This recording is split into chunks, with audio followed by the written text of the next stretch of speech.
Hello friends, I am back.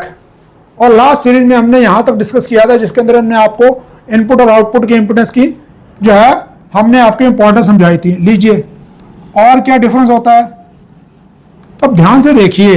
एक बहुत ही typical example है आपका, जब दोनों टाइप के चार्ज कैरियर मूव करेंगे तो नॉइस होगा भैया, नॉइस। यानी कि बीजेटी ट्रांजिस्टर से अगर मैं एम्पलीफायर बनाता हूं तो वो नॉइस ही बनते हैं, उसके अंदर कुछ ना कुछ साउंड एम्पलीफाई होती है। और वेरस क्योंकि इसमें एक ही टाइप के चार्ज कैरियर कर रहे हैं तो ये बहुत लेस नॉइसी है। दूसरा एग्जांपल, बीजेटी के अंदर क्या था, ये करंट कंट्रोल्ड है और ये वाला वोल्टेज कंट्रोल्ड है। ये क्या मीनिंग होता है? अरे इस केस में क्या होता है, आपका बेस एमिटर जंक्शन जब फॉरवर्ड बायस होता है तब हमारा कलेक्टर एमिटर जंक्शन जो है उसकी जो वीसी वोल्टेज ड्रॉप होती है और हमारा करंट फ्लो होता है। इस केस में समझने की कोशिश करिए, ऐसे करके एक आपका और ये आपके गेट है और ये आपका ड्रेन है और ये आपका सबस्ट्रेट है। तो ये असल में ऐसे शॉर्ट होकर के इकट्ठा ही है ना बेसिकली। तो ये आपका गेट है। इसका मतलब क्या हो गया, इसका मतलब ये चार्ज कैरियर जो है ना यहां से यहां तक जा रहे हैं। अगर मैं इस गेट को पिचका दूंगा तो चार्ज कैरियर नहीं जाएंगे और अगर मैं इस गेट को खोल दूंगा तो अब क्या हो रहा है, इसके अंदर चार्ज जाने का एक, तो ये पिचकाना और खोलना किस पे, ये वोल्टेज कंट्रोल्ड है। और इसमें क्या है, इसमें वीबी डायोड को फॉरवर्ड बायस करके इसमें करंट जाता है तो इस वजह से हमारे पास ये होता है। तो ये हमारा करंट कंट्रोल्ड है और ये हमारा वोल्टेज कंट्रोल्ड है। उसके बाद में फैब्रिकेशन में ये देखा गया है कि सेम स्पेक्स के लिए बीजेटी के लिए हमारा जो ट्रांजिस्टर का साइज होगा वो बिग होगा, इस केस में उसका साइज लेस होगा। चौथा पॉइंट, हमारे इस केस में जो है, क्योंकि देखिए ध्यान से देखिए, इसमें दो टाइप के चार्ज करे जा रहे हैं तो इसकी हीट लॉस ज्यादा होगा, इसका लेस होगा। तभी जो मॉसफेट है वो ज्यादा करंट पे चलते जाते हैं पर फिर भी हमारे पास वो फर्स्ट क्लास ठंडे इन द सेंस गर्म तो होते हैं पर एज कंपेयर टू दिस वो हमारे पास होगा।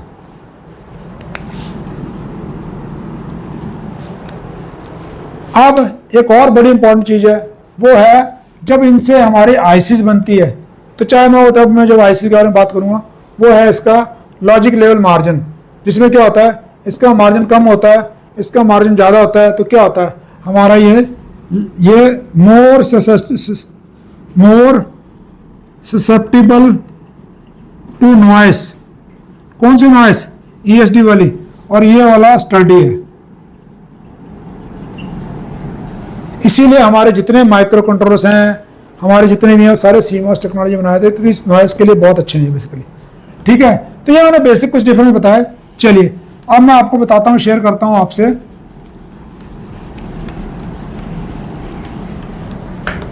एनपीएन पीएनपी के बारे में। पहले तो एनपीएन के अंदर क्या होता है, एक हमारा साइन होगा, दूसरा क्या होगा, पीएनपी के अंदर हम क्या करते हैं, ऐसे दिखाते हैं। ये हमारा कलेक्टर, ये हमारा एमिटर, ये हमारा बेस, ये हमारा एमिटर, ये कलेक्टर, ये बेस। तो ध्यान रखिएगा, ये जिस भी टर्मिनल पे एरो होगी उसे हम एमिटर कहते हैं और उसके दूसरा टर्मिनल कलेक्टर हो जाएगा, बीच का टर्मिनल बेस हो जाएगा। अब इसके इसमें जो एरो दिखाई है इससे भी आप पता कर सकते हैं कि ये ट्रांजिस्टर एनपीएन टाइप का या पीएनपी टाइप का, क्योंकि इस देर में ध्यान रखिएगा जो चार्ज कैरियर है, पॉजिटिव चार्ज कैरियर जिसे हम कन्वेंशनल चार्ज कैरियर कहते हैं, it shows the direction of this. इसका मतलब जो करंट है वो ऐसे करके ऐसे जाएगा और करंट हमेशा P टू N जंक्शन में जाता है। तो आप देखिए ध्यान से, P टू N, तो एरो का डायरेक्शन क्या होगा, इधर से देखिए, P to N again direct direction देखिए। तो इस तरीके से आपको याद रहेगा कि आप उसे आराम से देख सकते हैं कि एनपीएन में पीएनपी में डायरेक्शन क्या है। ठीक है जी। अब हम बात कर रहे थे, ये दो टाइप की हमने डायरेक्शन बता दी, ये है हमारे पास में। तो बेसिक टाइप क्या होती है, तो बेसिक टाइप में हम ऐसा कह सकते हैं, हम इसे कह सकते हैं सिग्नल ट्रांजिस्टर, उसके बाद में स्विचिंग ट्रांजिस्टर, फिर डार्लिंगटन ट्रांजिस्टर, फिर पावर ट्रांजिस्टर, मोटा मोटा कैटेगरी ऐसे होगी। अब सिग्नल ट्रांजिस्टर क्या कहते हैं? अरे जब आपका करंट 100 मिली एम्पीयर से कम है, 60-70 वोल्ट से नीचे आप काम कर रहे हैं, एक आईसी के आउटपुट से दूसरी आईसी छोटी सी एक रिले चला रहे हैं, ये सब चीजें क्या होती हैं? सिग्नल में आती हैं। तो कुछ ट्रांजिस्टर के नंबर ऐसे हैं जो सबको याद होंगे, तो आपको क्या करना है? आपको उसकी डेटा शीट को खोल कर देखना है। डेटा शीट को खोल के क्या करेंगे? बंद नहीं कर देना, उसको खोल के पढ़ना भी है। क्या? पहला पेज उसका, तो पहले पेज में क्या लिखा होगा?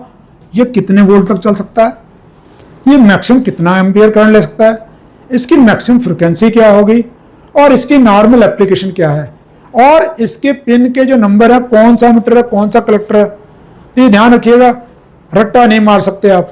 कुछ के जिनका आप यूज करते हैं उनको तो आपको पता लगेगा, पर जिनको यूज नहीं करते हैं उनकी डेटा शीट देखिए, क्योंकि डेटा शीट मैन्युफैक्चर बताता है। तो इसमें बहुत ही ज्यादा यूज होने वाले BC547, BC557, BC548, BC559, ये सारे। अब ये ट्रांजिस्टर जो होते हैं, अब दिखने में मान लीजिए ये ऐसे करके ऐसे होते हैं, ठीक है जी। अब इसकी 3 लाते हैं, तो हमने लिखा है 547 मान लीजिए। तो अब क्या कहेंगे? अरे वो काला सा जो ट्रांजिस्टर वो दे दो। काला सा ट्रांजिस्टर, दूसरा ट्रांजिस्टर वो भी काला ही होगा, तब कैसे पता लगेगा? तो बीइंग एन इंजीनियर आपको इनका टेक्निकल पैकेज के बारे में नॉलेज होना चाहिए। तो आप क्या बोलेंगे? BC547 दे दो, किसमें? TO92 पैकेज का दे दो। वो जो काला सा होता है उसे TO92 पैकेज कहते हैं। और अगर वो चपटा सा हो, जैसा हमारा वोल्टेज रेगुलेटर होता है, तो उसे TO220 पैकेज कहते हैं। और आज के दिन में SMD के आ गए तो उसे कहते हैं SOT23, SOT223, और क्या कहते हैं? DPAC। ये कौन सा होता है? तो डेटा शीट में देखेंगे। और एक TO03, लो जी, ये कौन सा होता है? तो कभी आपने देखा है सर लोहे जैसा ट्रांजिस्टर, उसके नीचे कैप भी होगी बड़ी सी और उसकी पिनें होगी, तो ये TO03 पैकेज है। क्या इसके अंदर जो है आपका BC हमारा जो है वोल्टर भी आता है, 78 जो है 05 इसमें भी मिल जाता है। तो मेरा कहना है नंबर तो पता होना चाहिए आपको, साथ में उसका पैकेज भी पता होना चाहिए, वरना कभी आप ऑनलाइन ऑर्डरिंग कर रहे हो और अगर आपने गलत पैकेज दे दिया तो आपके पैसे वेस्ट हो जाएंगे। तो बीइंग एन इंजीनियर आपको इनकी ये भी पता होनी चाहिए कि ये कौन से पैकेज की बात कर रहा हूँ मैं, ठीक है जी। तो ये तो है, तो इनकी आपकी डेटा शीट देखेंगे तो हमारे 70 वोल्ट तक ये चल जाते हैं, 100 मिली एम्पीयर करंट तक ले लेते हैं। तो नॉर्मली छोटे मोटे सर्किट हमारे इससे बन जाते हैं। इसी में अगर मैं SMD में चला जाऊंगा तो आपका 857 ये SMD में आ गए भैया, छोटे से। अच्छा, SMD में एक पिन बीच में होगी, दो इधर के उधर, कौन सी पिन बेस है, कौन सी ग्राउंड है, तो बीच की पिन जरूरी नहीं है बेस हो। तो आपको डेटा शीट देखनी पड़ेगी, ठीक है जी। अब क्या इनकी एक काम करने की फ्रिक्वेंसी है, मान लीजिए 10-12 मेगाहर्ट्ज तक काम करते हैं। स्विचिंग ट्रांजिस्टर बहुत ही पॉपुलर ट्रांजिस्टर है, 2N2222A। तो देखो क्या, जब इसकी डेटा शीट खोल के देखो तो पता लगेगा, अरे ये तो 25 मेगाहर्ट्ज तक ऑन ऑफ कर सकता है, और ये 10 मेगाहर्ट्ज तक कर सकते हैं बस।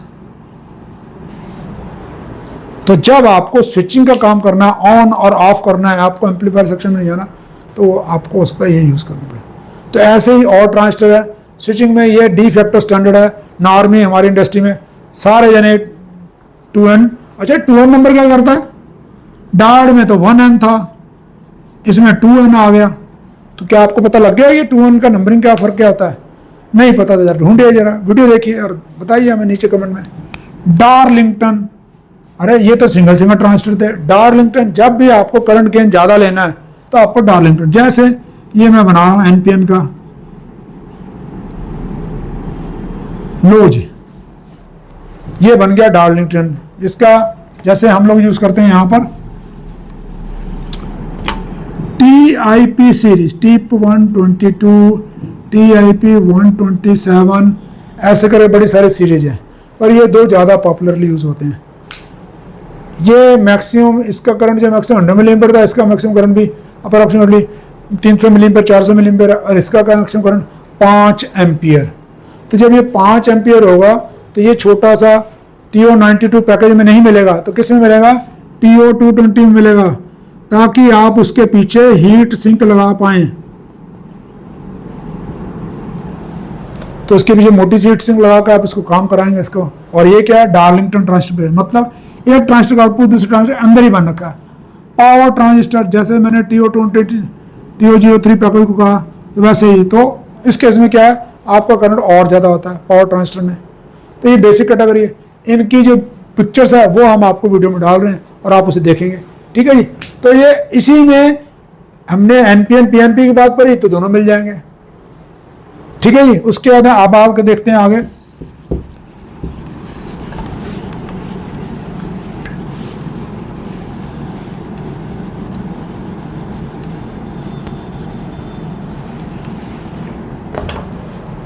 ये जो NPN ट्रांजिस्टर और PNP ट्रांजिस्टर हैं बेसिकली, तो अब इसके अंदर जो है आपकी, अगर हम दूसरी की बात करें तो इसकी वैल्यू, तो वैल्यू जो है कोई कलर कोडिंग नहीं है इसमें। इसके अंदर इसकी जो स्पेक्स है वो प्रिंट कर रखी होती है, तो आपको उस नंबर से डेटा शीट खोल के पढ़ना होगा। और जो छोटे छोटे असेंबली होंगे उनके अंदर कोई नंबर कोडिंग होगी, उससे आपको देखकर चलाना हो। जैसे मैंने बताया ना आपको कि उस केस में, तो अब जैसे एग्जाम्पल के लिए मैं बताता हूँ आपको। देखिए हमारा जो NPN ट्रांजिस्टर है और जो PNP ट्रांजिस्टर है, इस केस में और इस केस में नॉर्मली जो हम यूज करते हैं या नॉर्मली जो एम्बेडेड में यूज होता है, unless until you are working into an audio की इंडस्ट्री में काम कर रहे हैं, हम इनको दो ही चीज़ों में काम करते हैं। एक तो हम इसे ऑफ में काम करते हैं, दूसरा काम करते हैं सैचुरेशन में। सैचुरेशन क्या होता है? पूरा ऑन, ऑफ मतलब पूरा ऑफ। तो आपको अगर ट्रांजिस्टर का करैक्टरिस्टिक पता है तो ये देखिए ट्रांजिस्टर करैक्टरिस्टिक ऐसे करके ऐसे होता है। तो ये क्या है? ये आपकी ऑफ स्टेट है, और यहाँ तो क्या है? ये आपकी लीनियर स्टेट है, और यहाँ पर क्या है? ये सैचुरेशन स्टेट है। मतलब हम तो यहाँ सीधा ऑफ या सीधा ऑन, सीधा ऑन ऑफ। सीधा ऑन ऑफ करने के लिए हमें क्या करना पड़ता है? हमें इसे, मान लीजिए मैं किसी LED को ही ऑन ऑफ करना चाहता हूँ, तो माइक्रोमीटर लगाया, और एक बेस रेजिस्टेंस हमेशा ट्रांजिस्टर में जरूर लगाना है आपको। क्यों? अगर आप बेस रेजिस्टेंस नहीं लगाएंगे तो क्या होगा बताओ? 1K ये आपका माइक्रोमीटर और कोई IC है आपकी, तब क्या होगा? देखो ध्यान से भाई, क्योंकि ये डिजिटल IC है, आइदर इट विल 0 वोल्ट, और अगर ये IC 5 वोल्ट की है तो 5 वोल्ट, इन दोनों में से कोई एक सिग्नल देगी। तब जब दोनों में से 0 वोल्ट देगी तो यहाँ से कोई भी करंट नहीं जाएगा, जिस वजह से ये ओपन रहेगा, यानी कि VCE बराबर 5 वोल्ट रहेगी। इसका मतलब ये ट्रांजिस्टर ऑफ पोजीशन में है, पूरा ऑफ है। तो यहाँ पर आपको जो है LED जो है आपको, क्योंकि LED में से कोई करंट नहीं जा रहा था, LED ऑफ है बेसिकली। और जब मैं यहाँ से 5 वोल्टेज दे दूंगा, जब मैं 5 वोल्ट, तो यहाँ से एक करंट जिसका नाम होगा बेस एमिटर करंट IBE, ये जाना शुरू होगा। ये कितना जाएगा निकालना चाहते हैं तो ये लीजिए, हम नॉर्मली अज्यूम करते हैं कि बेस एमिटर जंक्शन में 0.7 वोल्ट होता है, तो 0.7 वोल्ट इधर 5 वोल्ट दिया, इसके बाद इसके अक्रॉस में 4.3 वोल्ट आ गया, और ये 1 किलो ओम का है, तो वही 4.3 मिली एम्पियर करंट जाना शुरू होगा, ठीक है जी। और जब ये जाएगा तब ये कलेक्टर और एमिटर शॉर्ट हो जाएगा, और जिससे ये VCE 0 हो जाएगी, और ये पूरा ट्रांजिस्टर यहाँ से यहाँ शॉर्ट हो जाएगा, जिसे हम कहेंगे सैचुरेशन में पहुँच गया। तो इस तरीके से बड़ा आसान है इन चीज़ों का। और आपकी जो कॉलेज में बुक्स होती है इलेक्ट्रॉनिक्स की, उसके अंदर भी ये सब कैलकुलेशन दी जाती है जो आपको पता होनी चाहिए। तो अगर आपको हमारी वीडियो अच्छी लग रही है तो हमारे चैनल को लाइक शेयर सब्सक्राइब करें, और अपने दोस्तों से जरूर शेयर करें। Thank you and have a nice day.